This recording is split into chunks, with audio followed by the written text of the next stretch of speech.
Hello दोस्तों, आप लोग का फिर से स्वागत है मेरे चैनल प्रिपेयर विथ मी में। ये मैं एक सीरीज़ बना रहा हूँ जिसमें मैं चाइल्ड डेवलपमेंट एंड पेडागोजी के पूरे सिलेबस को कवर करने वाला हूँ। इसके पहले 3-4 वीडियोस मैंने और बना चुका हूँ। मैं सीक्वेंस में एक पैटर्न पे मैं बनाते जा रहा हूँ जो सिलेबस डिफाइन किया गया है सीटेट 2022 के लिए। दिसंबर में जो एग्ज़ाम होना है, 2 महीने का टाइम बचा है, उसके पहले मैं सारे सिलेबस को कंप्लीट कर दूंगा। आज का जो वीडियो है ये होने वाला है mostly Jean Piaget theory of cognitive development. देखिए, दो और थियरीज हैं। एक है Kohlberg theory of moral development और दूसरा है Vygotsky theory of socio cultural development. उसके बारे में मैं सेपरेट वीडियो में बात करूंगा। ये पूरा वीडियो होने वाला है जीन पियागेट के थ्योरी पे, जो कि कॉग्निटिव डेवलपमेंट के बारे में है।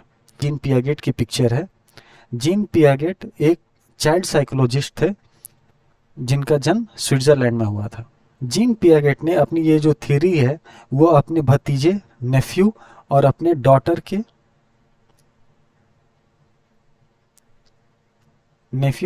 के ऑब्जर्वेशन पे दिया था। उन्होंने अपने भतीजे को और अपने बेटी को बहुत अच्छे से ऑब्जर्व किया और इसके अकॉर्डिंग उन्होंने एक थियरी डेवलप की जिसके बारे में हम पढ़ेंगे। उन्होंने इस थियरी में अलग अलग स्टेप में ये बताया है कि किसी भी बच्चे के अंदर जो इंटेलिजेंस का डेवलपमेंट होता है वो किस तरह से होता है, वो अलग अलग स्टेजेस में होता है और उसके बारे में डिटेल में उन्होंने समझाया था। जो सबसे पहला point gene Piaget theory of cognitive development में आता है वो है कि जीन पियागेट ने यह महसूस किया कि जो डेवलपमेंट है, जो इंटेलिजेंस का डेवलपमेंट है किसी भी बच्चे के अंदर, वो मैक्सिमम उसके अंदर से आता है। उसके आसपास का माहौल का उस पर इम्पैक्ट बहुत कम होता है या ना के बराबर होता है, लेकिन जो मैक्सिमम इम्पैक्ट होता है वो उसके अंदर से या उसके विद इन से आता है। जिन पियागेट ने एक हाइपोथेसिस दिया था अपने इस थियरी के अकॉर्डिंग। उसके अनुसार जो चाइल्ड का माइंड है वो एडल्ट के माइंड का स्मॉलर वर्जन नहीं है, वो बिल्कुल अलग है। जो चाइल्ड का माइंड होता है एडल्ट के माइंड से बिल्कुल अलग है, वो उसको हम एडल्ट माइंड का स्मॉलर वर्जन नहीं कह सकते हैं। उनके अकॉर्डिंग जो चाइल्ड की थिंकिंग है, जो जैसे चाइल्ड सोचता है वो बिल्कुल अलग है जैसे कोई एडल्ट सोचता हो। ठीक है, उसको हम ये नहीं कह सकते कि ये एक स्मॉलर वर्जन है एडल्ट के थिंकिंग का। जिन पियागेट ने ये भी प्रपोज किया, ये भी कहा कि जो development of a child mind है वो एक सीरीज ऑफ स्टेजेस में होता है। ये अलग अलग स्टेजेस में डेवलपमेंट होता है, जैसे मैंने अपने पिछले वीडियो में बताया था कि जो चाइल्ड का सोशलाइजेशन है वो अलग अलग स्टेजेस में होता है उसके एज के अकॉर्डिंग। उसी तरह से जो उसका इंटेलिजेंस डेवलपमेंट है वो भी अलग अलग स्टेजेस में होता है उसके एज के अकॉर्डिंग। जीन पियागेट ने ये भी कहा अपने थियरी में कि जो चाइल्ड का माइंड है वो एडल्ट के माइंड से दोनों मामलों में अलग है, चाहे वो क्वांटिटेटिव हो या फिर क्वालिटेटिव हो।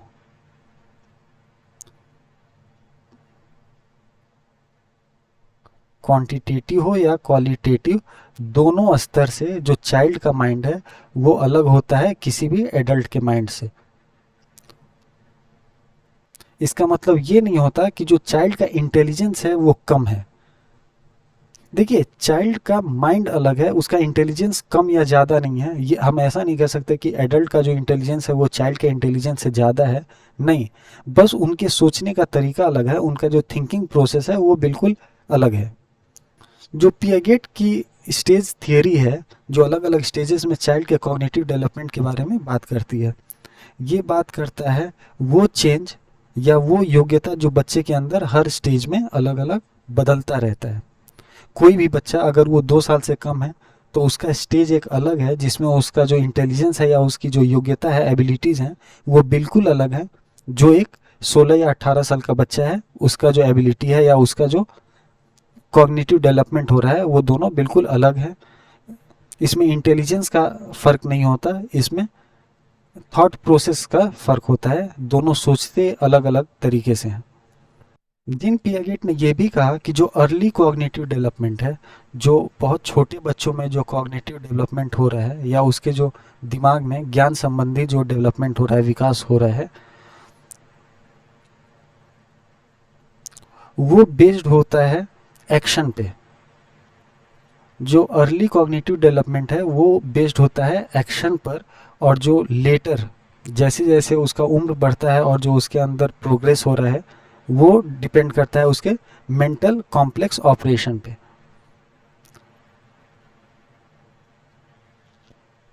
आई होप ये बात समझ में आ रही होगी। मैं फिर से एक बार रिपीट कर देता हूँ कि जब बच्चा बहुत छोटा होता है, जो उसका अर्ली कॉग्निटिव डेवलपमेंट होता है वो बेस्ड होता है उसके एक्शन पे, क्या वो काम करता है उसके अकॉर्डिंग उसका कॉग्निटिव डेवलपमेंट होता है या उसके दिमाग का इंटेलिजेंस का डेवलपमेंट होता है। लेकिन जो बाद में लेटर में जब वो बच्चा बड़ा होता है तो उसके अंदर जो कॉग्निटिव डेवलपमेंट हो रहा है वो मैक्सिमम होता है कॉम्प्लेक्स ऑपरेशन पे। वो कितने कॉम्प्लेक्स ऑपरेशन में पार्टिसिपेट कर रहा है या कौन कौन से कॉम्प्लेक्स ऑपरेशन कर रहा है उसको वो अपने अंदर सीखता जाता है और उससे उसका जो इंटेलिजेंस का डेवलपमेंट है वो हर स्टेज में बढ़ता जाता है। इसका मतलब ये हुआ कि जैसे जैसे बच्चा बड़ा हो रहा है, चाइल्ड जो ग्रो करता है, तो वो हर दिन नए नए इंफॉर्मेशन को अपने अंदर एक्वायर करता जा रहा है। ठीक है, जैसे जैसे बच्चा बड़ा हो रहा है वो हर दिन अलग अलग इंफॉर्मेशन उसे मिल रहा है, अलग अलग चीज़ों को वो देख रहा है, सीख रहा है, कॉम्प्लेक्स ऑपरेशंस को हैंडल कर रहा है। तो वो सारी चीज़ें वो अपने अंदर एक्वायर करता जाता है और इससे उसके थिंकिंग में डेवलपमेंट बहुत तेज़ी से होता है।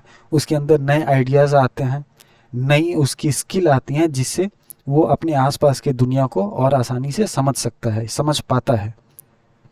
जीन पियागेट का मानना है कि जो चाइल्ड का डेवलपमेंट होता है, जो उसके माइंड का डेवलपमेंट होता है, वो अलग अलग स्टेजेस में होता है। उसको अलग अलग स्टेजेस में क्लासिफाई किया है जिसके बारे में मैं आगे और इसी वीडियो में बात करने वाला हूँ। जीन पियागेट ने माना कि जो चाइल्ड के माइंड का अलग अलग स्टेजेस पे वो गुजरता है तो उसके माइंड का उसी तरह से डेवलपमेंट होता है।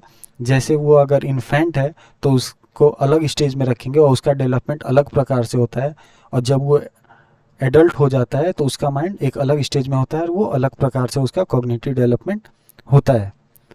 जो अलग अलग स्टेज है वो एज से रिलेटेड है, उसके उम्र से रिलेटेड है, बच्चे के उम्र से रिलेटेड है। उस स्टेजेस को उसके उम्र के अकॉर्डिंग डिवाइड किया गया है और उसके सोचने के तरीके से उसको हम अलग कहते हैं। जैसे एक छोटा बच्चा है, उसके सोचने का तरीका अलग है, उसका उम्र भी अलग है और उसके सोचने का तरीका अलग है। वैसे ही एक एडल्ट है, उसका एज अलग है और उसका सोचने का तरीका अलग है। तो जो स्टेजेस हैं वो इसी दो फैक्टर पे बांटे गए हैं और उस अलग अलग फैक्टर्स पे बात करेंगे कि किस तरह से उस बच्चे का कॉग्निटिव डेवलपमेंट या उसका जो इंटेलिजेंस का या उसके दिमाग का जो डेवलपमेंट है वो किस तरह से अलग अलग स्टेजेस पे होता जा रहा है। अब जीन पियागेट के स्टेजेस को पढ़ने के लिए जो उन्होंने स्टेजेस बताए, बच्चे के अलग अलग कॉग्निटिव डेवलपमेंट के जो अलग अलग स्टेज बताए हैं, उसके बारे में बात करने से पहले हम बात करेंगे कॉग्निटिव डेवलपमेंट का। कॉग्निटिव डेवलपमेंट होता क्या है? देखिए, कॉग्निटिव का मतलब होता है अपने अंदर ज्ञान को इकट्ठा करना। कॉग्निशन को कहते हैं कॉग्निशन को कहते हैं अपने अंदर अलग अलग ज्ञान को इकट्ठा करना या ज्ञान को बटोरना, परसीव करना, अंदर अपने अंदर समेटना। और डेवलपमेंट का मतलब आपको पता है कि विकास होता है। तो किस तरीके से हम अपने आसपास के ज्ञान को या अपने आसपास के इंटेलिजेंस को अपने अंदर एक्वायर करते हैं और अपनी योग्यता को या एबिलिटी को बढ़ाते हैं, इसी को हम कहते हैं कॉग्निटिव डेवलपमेंट। जीन पियागेट ने थियरी दिया कॉग्निशन को लेकर के, इसको हम कहते हैं, इस थियरी को कहा जाता है जेनेटिक्स एपिस्टेमोलॉजी। यहाँ पे मैं लिख दे रहा हूँ, जेनेटिक्स एपिस्टेमोलॉजी।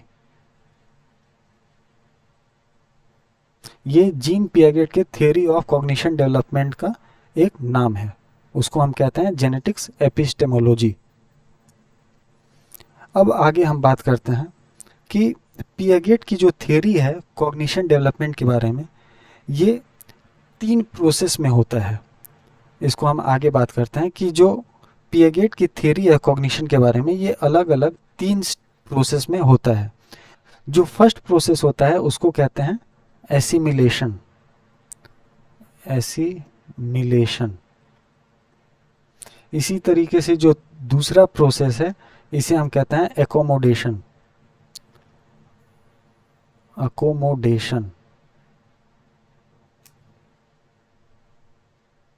और जो तीसरा पॉइंट है वो है इक्विलिब्रेशन, इक्विलिब्रेशन। अब इसके बारे में मैं एक एक करके बात करता हूँ। एसिमिलेशन क्या होता है, एकोमोडेशन क्या होता है और इक्विलिब्रेशन क्या होता है। देखिए, पियागेट्स के थियरी ऑफ कॉग्निशन अलग अलग प्रोसेस में होते हैं। मेनली 3 प्रोसेस में होते हैं। फर्स्ट होता है एसिमिलेशन, सेकेंड होता है एकोमोडेशन और थर्ड होता है इक्विलिब्रेशन। अब देखिए, एसिमिलेशन मतलब क्या होता है। एसिमिलेशन मतलब होता है मिलाना। एसिमिलेशन मतलब होता है मिलाना। जैसे जैसे बच्चा डेवलप कर रहा है, आगे बढ़ रहा है, वो नए नए इंफॉर्मेशन उसको मिलता जाता है।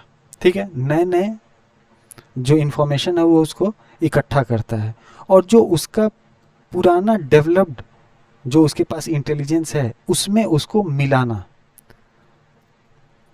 जैसे पहले से वो कुछ चीज़ें जानता है, उसका इंटेलिजेंस है, कुछ चीज़ों को समझता है, लेकिन जैसे जैसे वो बड़ा हो रहा है हर दिन वो कुछ ना कुछ इन्फॉर्मेशन गेन करता है अपने आसपास के सराउंडिंग से, अपनी एबिलिटीज से उन चीज़ों को सीखता है। तो उन चीज़ों को अपने पुराने प्रीवियस जो एक्सपीरियंस है या प्रीवियस जो उसका डेवलपमेंट है उसमें मिलाना, इसको हम कहते हैं एसिमिलेशन। अब अगर हम बात करें एकोमोडेशन, तो वो होता है रखने की जगह।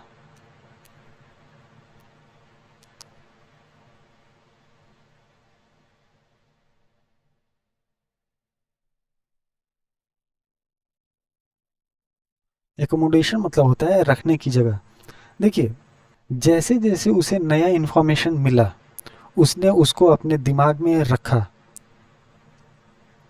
ठीक है, उस दिमाग में जब रखा तो जो पुराना इन्फॉर्मेशन था उससे बिना छेड़छाड़ किए, उसमें थोड़ा सा इम्प्रूवमेंट करते हुए, वो इन सारे नॉलेज को, जो ज्ञान वो अपने आसपास से सीख रहा है, उसको अपने दिमाग में एक स्ट्रक्चर देना, अपने दिमाग में एक स्ट्रक्चर देना और उसमें उनको समेटना, इसे हम कहते हैं एकोमोडेशन।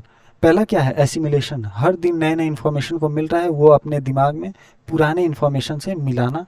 दूसरा है एकोमोडेशन, जो जितनी उसको नए नए ज्ञान मिल रहे हैं, नई नई चीज़ें वो सीख रहा है, उसको अपने पुराने प्रीवियस जो ज्ञान है उसके साथ समेट करके अपने दिमाग में एक स्ट्रक्चर देना, अपने दिमाग में ठीक तरीके से रखना। और तीसरा है इक्विलिब्रेशन। ये होता है, इक्विलिब्रेशन मतलब होता है संतुलन।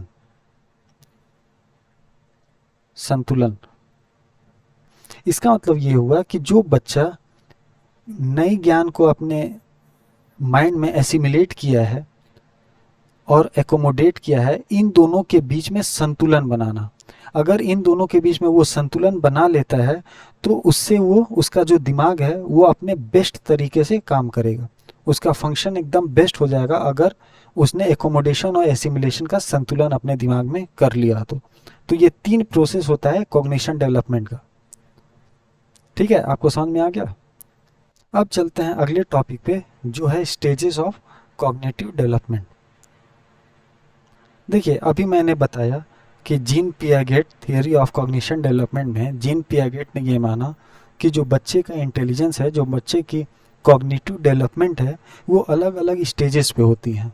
ये स्टेजेस मेनली 2 फैक्टर्स से बटे हुए होते हैं। या तो उसके बच्चे की एज ग्रुप या उसका उम्र अलग अलग है, और उसके जो थिंकिंग का प्रोसेस है, सोचने की जो उसकी तरीका है, उसमें परिवर्तन है। तो उसको यूज़ करके जीन पियागेट ने कॉग्निटिव डेवलपमेंट को अलग अलग 4 स्टेजेस में बांटा था। उस 4 स्टेज की बात करेंगे एक एक करके। सबसे पहला स्टेज जो है उसको हम कहते हैं sensory motor, sensory motor stage. अभी इसके बारे में मैं बताऊंगा। दूसरा जो होता है ये होता है pre operational stage, pre operational stage. तीसरा होता है concrete operational, concrete operational stage.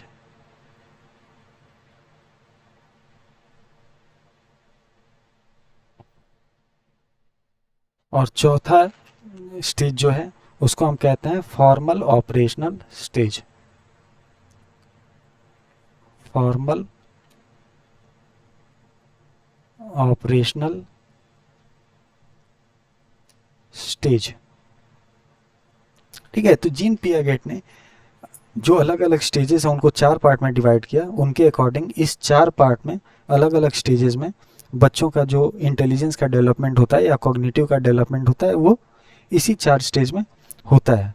अब जो सेंसरी मोटर है इसमें हम उन बच्चों को रखते हैं जो 0 से 2 साल के बीच के हो, ठीक है, जिनका जन्म हुआ तब से और जब वो 2 साल के होते हैं तब तक के बीच में उनका सेंसरी मोटर स्टेज है जिनमें उनके कॉग्निशन का डेवलपमेंट होता है।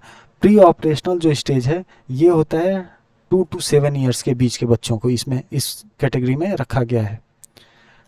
कॉन्क्रीट ऑपरेशनल इसमें 7 to 11 ईयर्स के बच्चों को रखा गया है, 7 से 11 साल के बच्चों को। और जो 4th स्टेज है फॉर्मल ऑपरेशन स्टेज, इसमें 11 साल से ऊपर के बच्चों को रखा गया है। इन 4 स्टेजों में बच्चों के जो इंटेलिजेंस का डेवलपमेंट जो है वो होता है। तो अब चलते हैं एक एक करके इन स्टेजेस के बारे में बात करते हैं। जो पहला स्टेज है वो है सेंसरी मोटर स्टेज। इसमें जो बच्चे जन्म से 2 साल के होते हैं उनको इस कैटेगरी में रखा गया है। इनका एक अलग पैटर्न होता है बच्चे के माइंड के डेवलपमेंट होने का, उस बारे में हम बात करेंगे। देखिए इस उम्र में जो बच्चे होते हैं वो मैक्सिमम जो नॉलेज को एक्वायर करते हैं वो सेंसेशन के थ्रू होता है, महसूस करके वो नॉलेज को एक्वायर करते हैं या गेन करते हैं। सेंसेशन में बहुत सारी चीज़ें आती हैं, जैसे टच, छू करके किसी चीज़ को महसूस करना, या फिर देख करके, या फिर सुन करके, या फिर महसूस करके।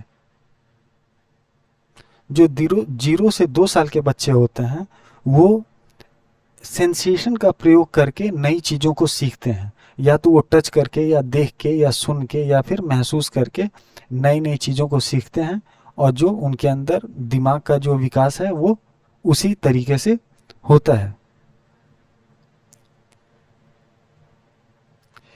इसी उम्र में बच्चे या उनके दिमाग इस चीज़ को रियलाइज़ करता है या इस चीज़ को सीख पाता है कि चीज़ें तब भी एग्जिस्ट करती हैं जब वो दिखाई ना दें। दिखाई नहीं देने का मतलब ये नहीं होता कि चीज़ें एग्जिस्ट नहीं करती हैं। जैसे कोई भी छोटा बच्चा है, जब उसकी माँ उसके सामने रहती है तो वो देख रहा होता है कि उसकी माँ है, लेकिन जैसे ही उसकी माँ उसकी आंखों के सामने से हट जाती है वो रोने लगता है। उसके बाद से जब वो रोता है तो माँ उसके फिर से उस बच्चे के सामने आती है। ये जो प्रक्रिया है इससे बहुत ज़्यादा उस बच्चे को ये सीखने में मदद मिलती है कि जो हमारे सामने नहीं भी है वो भी एग्जिस्ट करता है। तो सेकेंड पॉइंट को हम ऐसे कह सकते हैं कि वो इस चीज़ को सीखते हैं कि कोई भी चीज़ एग्जिस्ट करता है,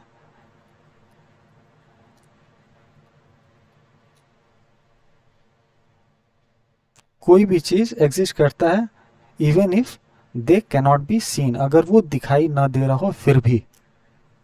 वो इसी उम्र में बच्चे का जो दिमाग है वो इस कॉन्सेप्ट को समझ पाता है। तीसरा पॉइंट अगर मैं बात करूं तो इस उम्र में ही बच्चे ये रियलाइज़ करते हैं कि जो लोग हैं और जो ऑब्जेक्ट्स हैं, जो सामान हैं, वो अलग अलग हैं। ये वो टच करके या सेंस करके, देख करके वो यही सीखता है। लेकिन इस उम्र में ही उस बच्चे का दिमाग ये फ़र्क करना समझ पाता है कि जो लोग हैं और जो ऑब्जेक्ट हैं वो दोनों अलग अलग चीज़ हैं। People and objects are different. ये इस उम्र में ही बच्चा इस चीज़ को सीखता है।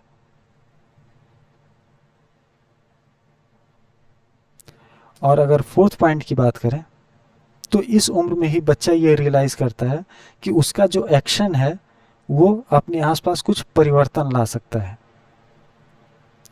बात आप समझ रहे हैं? जैसे वो किसी बच्चे ने किसी चीज़ को, कोई चीज़ रखा हुआ है उसको उसने टच किया और वो सामान गिर गया, तो ऐसा करने से, टच करने के बाद ये बच्चा इस चीज़ को रियलाइज़ करता है कि उसका एक्शन, उसके किए गए कोई भी कार्य से उसके आसपास की जो चीज़ें हैं वो बदल सकती हैं या कोई हरकत हो सकती है।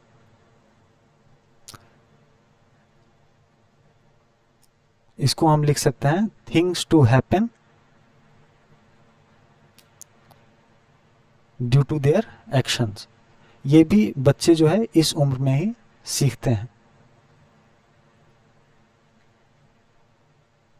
देखिए जो बच्चा है वो बहुत उसके अंदर ड्रामेटिक ग्रोथ होता है, बहुत सीखता है। जब वो पैदा हुआ है तो उसके अंदर पुराना कोई भी इंटेलिजेंस नहीं है, उसका जो इंटेलिजेंस है वो जीरो है। वो सामने आता है, पैदा होता है, उसके बाद से वो चीज़ों को सेंस करता है, देखता है, टच करता है, सुनता है या सेंस करता है। इसकी मदद से उसके अंदर बहुत सारे इंटेलिजेंस का डेवलपमेंट उसके माइंड में होता है। वो चीज़ों को फ़र्क करना समझता है, लोग क्या है, ऑब्जेक्ट क्या है, उसके एक्शन से चीज़ें बदल जाती हैं। अगर कोई इंसान दिख नहीं रहा है फिर भी वो एग्जिस्ट करता है। ये सारी चीज़ें वो इसी स्टेज में सीखता है।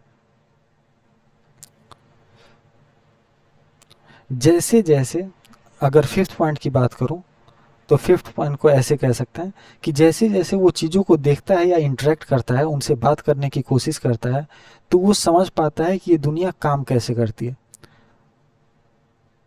इस चीज़ को समझने के लिए हम ये कह सकते हैं कि बच्चा बेड पर सोया हुआ होता है लेकिन हर वक्त वो चीज़ों को देखता है। अगर आपने छोटे बच्चे को देखा होगा जो 0 से 2 साल के बीच के हैं, तो वो हर वक्त इधर उधर देखते हैं, वो उन चीज़ों को महसूस करते हैं।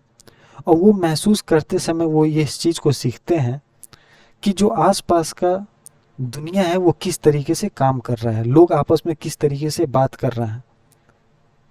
ये सारी चीज़ें वो इस स्टेज में ही सीखता है। इसी उम्र में, चलिए नेक्स्ट पॉइंट की बात करूं तो इसी उम्र में बच्चा ये भी सीखता है कि जो फिजिकल एक्शंस हैं और जो लैंग्वेज है ये किस तरह से काम करता है। जो उसका फिजिकल एक्शन है, जैसे हाथ चलाना या पैर चलाना, कोई चीज़ गिरा देना, तो इन सब चीज़ों को करके वो सीखता है कि जो फिजिकल एक्शन है, और हम एक पॉइंट क्या कह सकते हैं कि जो लैंग्वेज है, वो दोनों वो इसी उम्र में सीखता है। उसके जो ब्रेन का डेवलपमेंट है वो इस बारे में इसी उम्र में उस बच्चे को बताता है या सिखाता है। ठीक है, सेंसरी मोटर समझ में आया। देखिए एक झटके में इसको ब्रीफ में मैं समझा देता हूँ। सेंसरी मोटर में 0 से 2 साल के बच्चे इस स्टेज में काउंट किए जाते हैं। इस स्टेज के जो बच्चे होते हैं उनके अंदर सेंसेशन की फीलिंग डेवलप होती है, इससे वो सीखते हैं। वो कोई भी चीज़ को टच करके, देख करके या सुन करके या महसूस करके इन चीज़ों को सीखते हैं। दूसरा पॉइंट है कि वो ये भी इसी स्टेज में जान पाते हैं कि कोई भी चीज़ अगर उनके सामने दिख नहीं रहा है फिर भी वो चीज़ एग्जिस्ट करती है, वो मौजूद रहती है। तीसरा पॉइंट मैं ये कह सकता हूँ कि जो कोई भी ऑब्जेक्ट है या लोग हैं वो अलग अलग चीज़ें हैं, ये इस उम्र में ही बच्चा इन चीज़ों को समझ पाता है। फोर्थ पॉइंट में अगर मैं बात करूं तो वो ये समझ पाते हैं कि उनके द्वारा किए गए किसी भी कार्य या एक्शन से चीज़ों में परिवर्तन आता है, उसके आसपास में कुछ ना कुछ परिवर्तन होता है। ये चीज़ें भी वो इस उम्र में ही सीखता है, इस स्टेज में ही सीखता है। और लास्ट अगर मैं कहूँ तो ये कि फिजिकल एक्शन और लैंग्वेज भी वो इसी उम्र में देख करके या सुन करके सीखता है। तो ये हो गया पहला स्टेज जिसमें बच्चे 0 से 2 साल के बीच होता है। अब चलते हैं अगली स्टेज पे जो है प्री ऑपरेशनल स्टेज। मैंने बताया था जो प्री ऑपरेशनल स्टेज है उनमें बच्चे जो होते हैं वो 2 से 7 साल के बीच के होते हैं। उन बच्चों को कहा जाता है कि वो प्री ऑपरेशनल स्टेज में है और उनका जो माइंड डेवलपमेंट है वो प्री ऑपरेशनल स्टेज के हिसाब से होता है। देखिए कोई भी निर्माण करने के लिए, कोई भी डेवलपमेंट करने के लिए एक फाउंडेशन बहुत ज़रूरी होता है, उसका जड़ तैयार किया जाता है।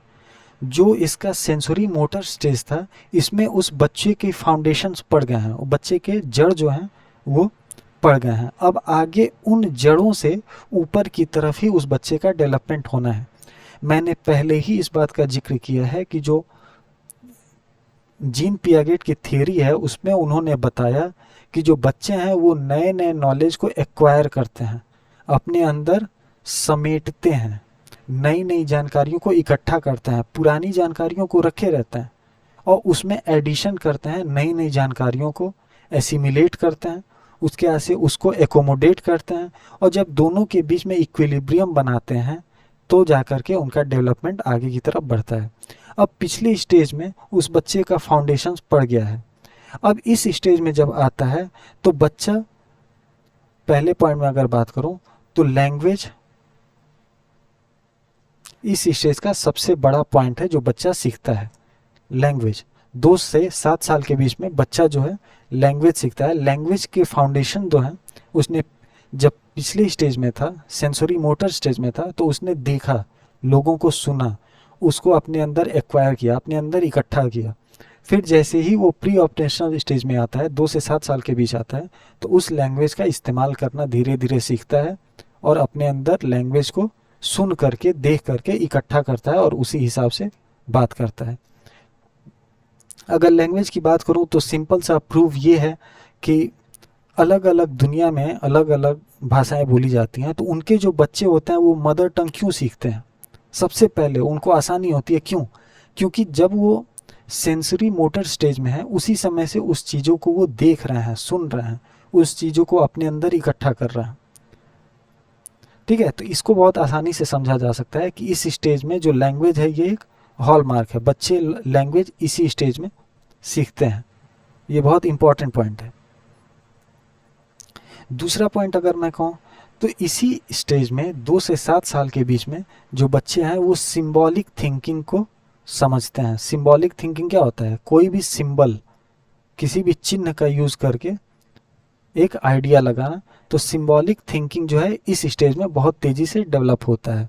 इसी स्टेज में वो वर्ड्स को या पिक्चर को देख करके ऑब्जेक्ट को पहचानने लगते हैं। वर्ड है या फिर पिक्चर है, उसको देख करके वो ऑब्जेक्ट को पहचानना शुरू कर देते हैं। सिंबॉलिक थिंकिंग उनके अंदर डेवलप हो रही है। वो चिन्ह को देख करके समझ पाते हैं। उनकी जो दिमाग है, जो कॉग्निशन है, वो इस स्टेज में आगे की तरफ बढ़ रहा है। तीसरी पॉइंट अगर मैं कहूँ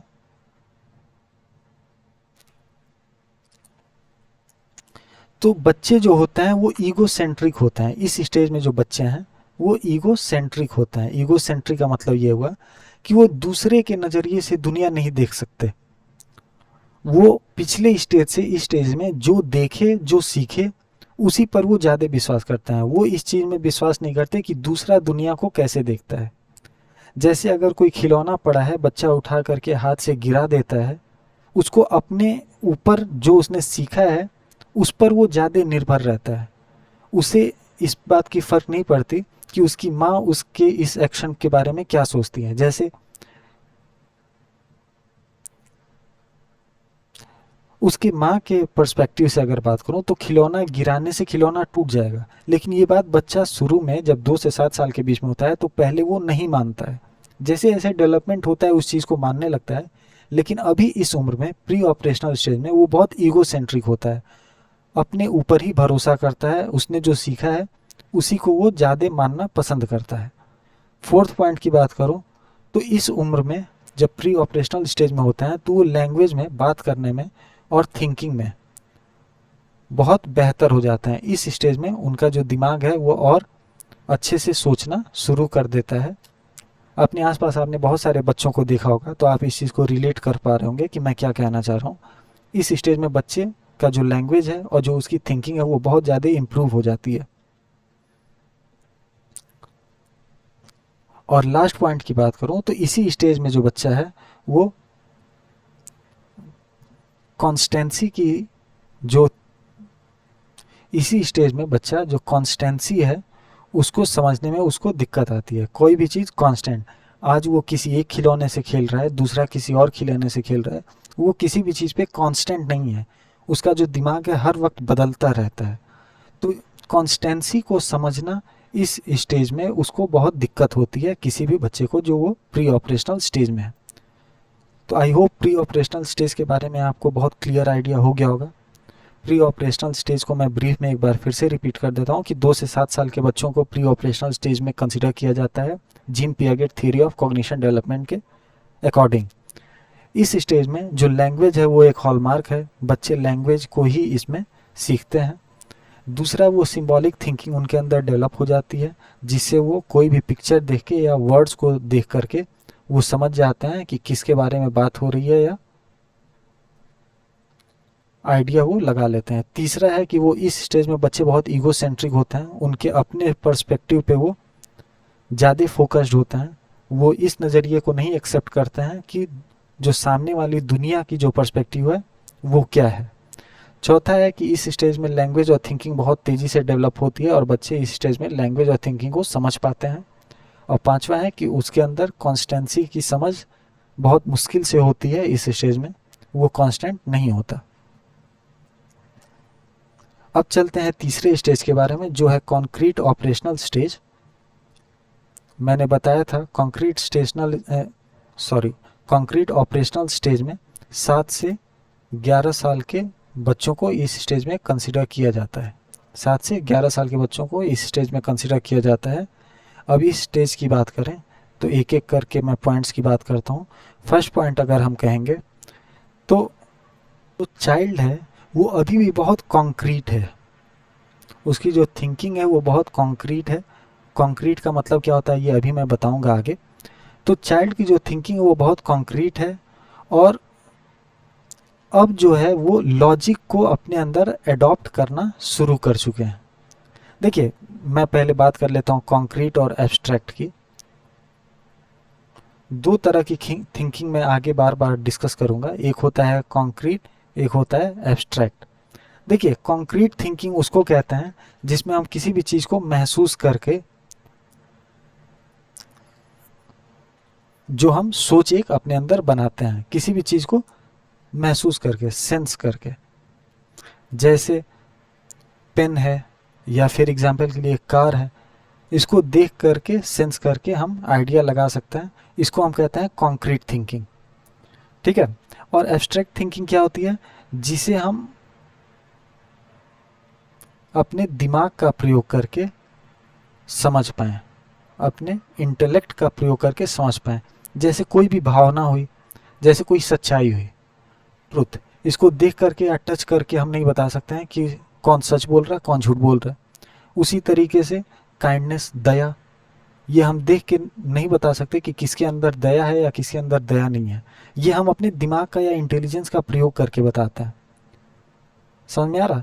तो उसको हम कहते हैं एब्स्ट्रैक्ट थिंकिंग। और कॉन्क्रीट थिंकिंग जो हम देख करके डायरेक्टली बता सकते हैं कि वो क्या है, इसमें हमें अपने इंटेलेक्ट का यूज़ नहीं करना है, अपने इंटेलिजेंस का यूज़ नहीं करना है। तो समझ में आ रहा कि कॉन्क्रीट और एब्स्ट्रैक्ट क्या है? तो देखिए कॉन्क्रीट ऑपरेशनल स्टेज में चाइल्ड अभी भी बहुत कॉन्क्रीट है, उसका जो एब्स्ट्रैक्ट का डेवलपमेंट है वो बहुत आगे नहीं बढ़ा है, लेकिन अब उसने लॉजिक को अडॉप्ट करना शुरू कर दिया। अब वो लॉजिक का इस्तेमाल करना शुरू कर चुका है जब 7 से 11 साल के बीच का है। दूसरा पॉइंट, अब धीरे धीरे बच्चे के अंदर जो ईगो सेंट्रिक की भावना थी वो खत्म होने लगी है। पिछले स्टेज में मैंने बताया था कि बच्चे बहुत ईगो सेंट्रिक होते हैं इस स्टेज में, लेकिन अब कॉन्क्रीट ऑपरेशनल स्टेज में बच्चे का जो ईगो सेंट्रिक भावना है ये धीरे धीरे खत्म हो जाती है और बच्चे जो हैं वो दूसरे के नज़रिए से भी सिचुएशन को समझना शुरू कर देते हैं। उनके एक्शन पे दूसरा क्या सोचता है, उसका क्या नज़रिया है, इस पर भी वो सोचना शुरू कर देते हैं और अपने दिमाग में एक एक करके इस इंफॉर्मेशन को वो रखते जाते हैं। अब अगर हम बात करें तीसरे पॉइंट की, तो इस स्टेज में उनकी जो बच्चों की थिंकिंग होती है वो बहुत ज़्यादा लॉजिकल हो जाती है। अब वो लॉजिक को प्रीफर करते हैं। लॉजिक का मतलब आप समझ रहे हैं ना, कि किसी भी चीज़ को वो अपने दिमाग का प्रयोग करके एक आइडिया लगाते हैं कि क्या सही है या क्या गलत, राइट या रॉन्ग। अपने दिमाग का प्रयोग करना वो शुरू कर देते हैं, वो एक आइडिया लगाने लगते हैं, लॉजिक का उपयोग करने लगते हैं। नेक्स्ट पॉइंट की मैं बात करूं, फोर्थ पॉइंट, तो इस स्टेज में और क्या चेंज आता है बच्चों के अंदर, तो अभी भी वो स्ट्रगल करता है एब्स्ट्रैक्ट थिंकिंग के लिए। अभी मैंने समझाया कि कॉन्क्रीट थिंकिंग और एब्स्ट्रैक्ट थिंकिंग क्या है। तो इस स्टेज में भी बच्चे एब्स्ट्रैक्ट थिंकिंग को यूज़ करने में अभी भी वो स्ट्रगल करते हैं। एब्स्ट्रैक्ट थिंकिंग को यूज़ करने में या समझने में अभी भी वो स्ट्रगल करते हैं।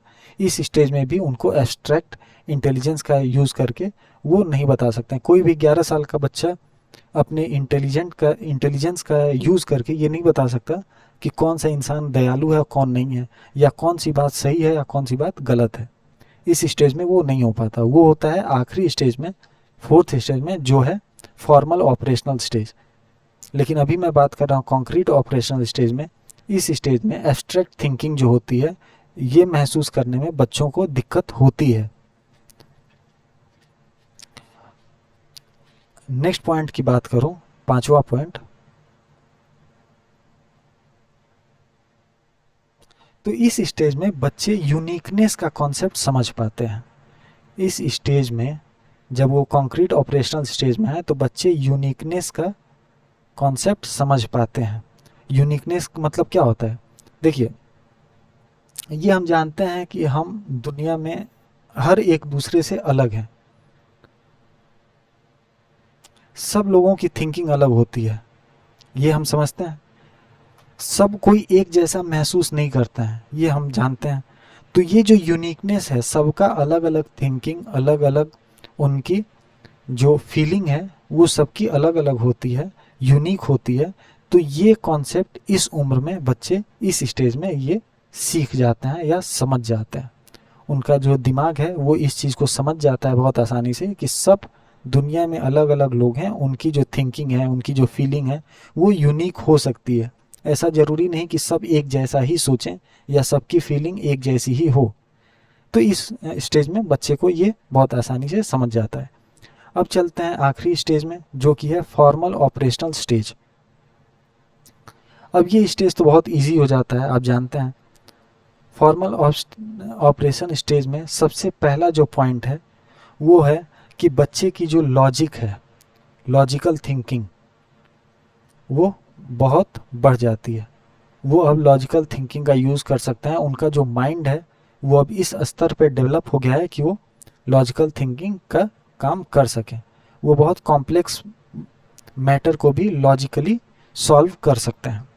दूसरा पॉइंट जो मैंने पिछले वीडियो में बताया था, इस स्टेज में जा कर के उनकी एब्स्ट्रैक्ट थिंकिंग जो है वो डेवलप हो जाती है। अब वो समझ पाते हैं कि ट्रुथ और लाई कैसे पता करें, या उनको आइडिया होने लगता है, उनका दिमाग महसूस कराने लगता है। अपने दिमाग का यूज़ करके, अपने इंटेलिजेंस का यूज़ करके इन चीज़ों को वो समझ पाते हैं। और तीसरा पॉइंट की अगर मैं बात करूं, तो इस स्टेज में अगर बच्चा होता है तो उसकी जो थिंकिंग है वो साइंटिफिक हो जाती है।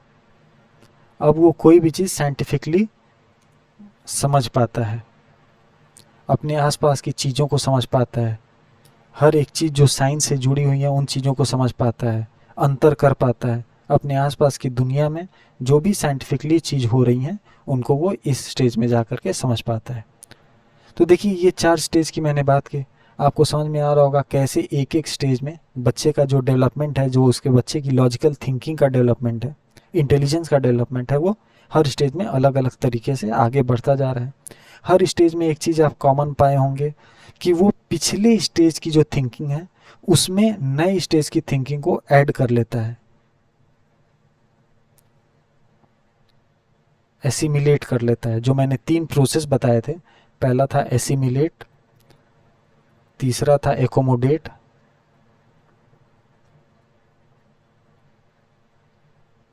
और तीसरा था इक्विलिब्रियम।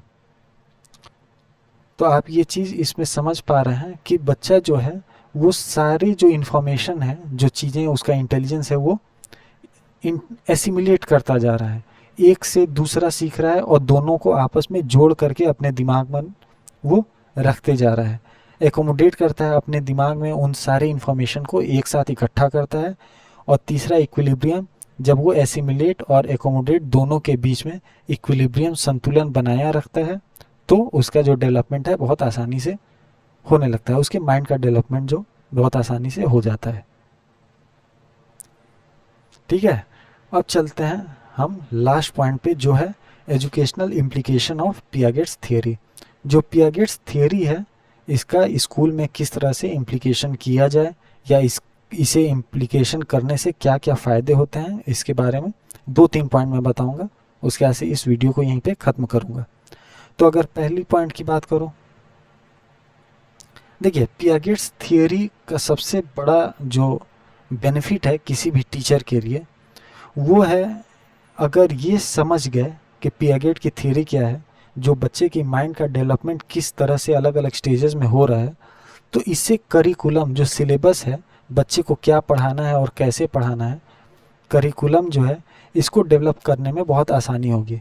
और हम करिकुलम को इस तरीके से डेवलप कर सकते हैं जिससे कि बच्चे को बहुत आसानी से समझ में आए। अगर एग्जाम्पल की मैं बात करूँ तो मैंने बताया 4th पॉइंट में, फॉर्मल ऑपरेशनल स्टेज में, कि बच्चे का साइंटिफिकली जो सेंस है वो डेवलप हो जाता है और उसका दिमाग काम करने लगता है। लेकिन अगर स्टेज 1 के बच्चे को अगर हम साइंटिफिकली कोई चीज़ समझाने की कोशिश करें तो उसे समझ में नहीं आएगा। तो एक करिकुलम सेट करना कि अलग अलग स्टेज में बच्चे का दिमाग किस तरह काम कर रहा है और क्या चीज़ उसको समझने में आसानी होगी, उस चीज़ को उस स्टेज एज ग्रुप में रखना, ये बहुत इंपॉर्टेंट हो जाता है। तो करिकुलम को सेट करने में बहुत आसानी होती है पियागेट्स थ्योरी के हिसाब से। दूसरा पॉइंट अगर मैं कहूँ तो ये हमें टीचिंग्स की नीति को समझाता है। मैक्सिम्स ऑफ टीचिंग, ये टीचिंग के नीति आप जानते हैं, मैक्सिम्स ऑफ टीचिंग या टीचिंग पढ़ाने की नीति को ये बहुत अच्छे से क्लासिफाई कर देता है। पढ़ाने की नीति क्या होती है कि हमेशा हमें सिंपल से कॉम्प्लेक्स की तरफ बढ़ना चाहिए। सबसे पहले हमें बहुत आसान सी चीज़ें समझानी चाहिए क्योंकि बच्चे जो उस एज ग्रुप में हैं उसको वो कॉम्प्लेक्स चीज़ को आसानी से नहीं समझ पाएंगे। और दूसरा है कि कॉन्क्रीट थिंकिंग से हमें एब्स्ट्रैक्ट थिंकिंग की तरफ बढ़ना चाहिए, इसका उल्टा नहीं करना चाहिए। पहले ही एब्स्ट्रैक्ट थिंकिंग हम बच्चे के अंदर डेवलप नहीं कर सकते हैं, वो आखिरी स्टेज में ही उसके डेवलप होता है। और तीसरा पॉइंट कहेंगे कि ये टीचर को मदद करता है बच्चे के डेवलपमेंट के बारे में अच्छे से समझने में। ठीक है, तीसरा पॉइंट हम कह सकते हैं कि ये टीचर को मदद करता है बच्चे का डेवलपमेंट के बारे में अच्छे से समझने में, पियागेट्स थ्योरी। और अगर किसी भी टीचर को बच्चे के डेवलपमेंट स्टेजेस के बारे में अच्छे से समझ में आ जाएगा तो उन्हीं चीज़ों का प्रयोग करके उस बच्चे को आगे पढ़ाएगा। ठीक है, तो ये पूरा वीडियो था, ये था पियागेट्स थ्योरी ऑफ कॉग्निटिव डेवलपमेंट, जिसमें हम बच्चे की मानसिक डेवलपमेंट की बात करते हैं, किस तरीके से बच्चे का इंटेलिजेंस डेवलप हो रहा है उसके बारे में मैंने डिटेल में समझाया। ठीक है, तो ये वीडियो यहीं पे ख़त्म होता है। थैंक्स फॉर वॉचिंग, और आपसे फिर से मैं मिलता हूँ नेक्स्ट वीडियो में, जिसमें मैं बात करूँगा 2 और थियोरीज़ के बारे में। एक थियोरी है कोलबर्ग जो मोरल डेवलपमेंट के बारे में, और दूसरा है गोट्सकी जो है सोशियो कल्चरल डेवलपमेंट के बारे में। ठीक है, तो thank you and see you in next video.